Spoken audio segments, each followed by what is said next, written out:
if the business you're pursuing in the United States to qualify for the E-2 visa is very different than your professional work experience back in home country, then the visa officer may question how do you know this new industry, and how is the officer to believe that you can realistically manage, grow, and develop this business to success? So that, if you have basic business background in leadership and management and sales, those could be demonstrated as transferable skills.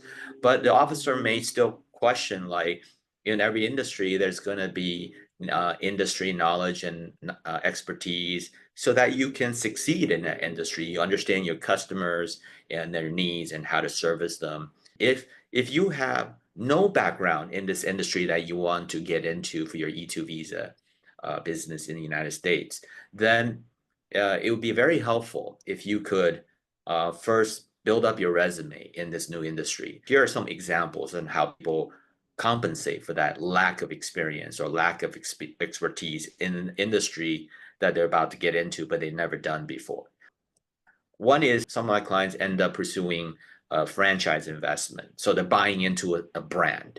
And the franchise investment includes providing them with a business model, a operating system, as well as a detailed training by the franchisor on how to operate that type of business. And of course, as they're running the franchise business, they have a support system with the franchisor and other franchisees. So that's one way. And then that typically will satisfy the visa officer that although you don't have any background, you don't have any relevant experience in that industry, but you're plugging into a successful business model and all the support you need will be provided by the franchisor. So that's one way. Another way is where I've had clients that have gone into industries that they don't have any experience in, and they independently hired coaches, consultants, completed training programs where there were certifications or diplomas where we can show the curriculum that they went into. So that's another way, is the private coach, private training, private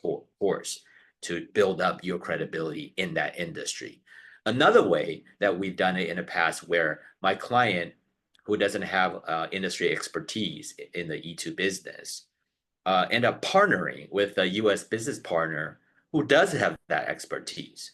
And of course, the E-2 applicant has to be the majority controlling shareholder. You got to be the primary owner.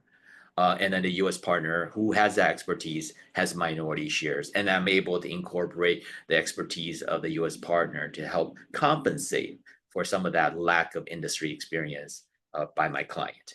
Or you buying into an existing business where the seller can keeps a minority stake in the business, and the seller provides you that training. And the seller kind of becomes your coach and your consultant to provide that support.